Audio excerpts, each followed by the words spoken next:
Israel launches ground invasion of Lebanon, named Operation Northern Arrows. IDF troops have begun limited, localized, and targeted raids against Hezbollah terror targets in the border area of southern Lebanon. In accordance with the decision of the political echelon, a few hours ago, the IDF began limited, localized, and targeted ground raids based on precise intelligence against Hezbollah terrorist targets and infrastructure in southern Lebanon. These targets are located in villages close to the border and pose an immediate threat to Israeli communities in northern Israel. The IDF is operating according to a methodical plan set out by the General Staff and the Northern Command, which IDF soldiers have trained and prepared for in recent months.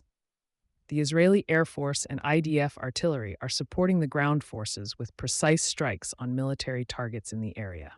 In a statement, the Army said dozens of Air Force aircraft struck power plants and seaport facilities at the Ras Isa and Hodeidah ports. The attacks killed at least 4 people, including a port worker and 3 electrical engineers, and wounded 30 others, according to Yemen's Ministry of Health.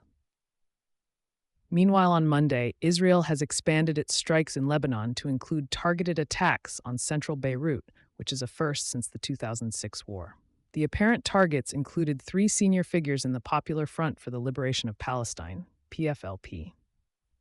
Subsequently, the leftist group, which conducted airline hijackings in the 1970s, said its officials Mohammed Abdel Al, Emad Odeh, and Abdel Rahman Abdel Al were killed in Beirut's Kola district. The Guardian described of the attack, initial footage from the scene showed 2 stories of an apartment building completely blown out and onlookers running towards the building.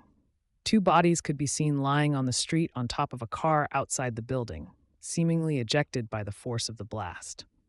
In northern Israel, the IDF continues building up forces along the border with Lebanon, as well as in the Golan region, ahead of a potential ground invasion. There have also reportedly been repeat incursions into Lebanese territory by Israeli Special Forces troops.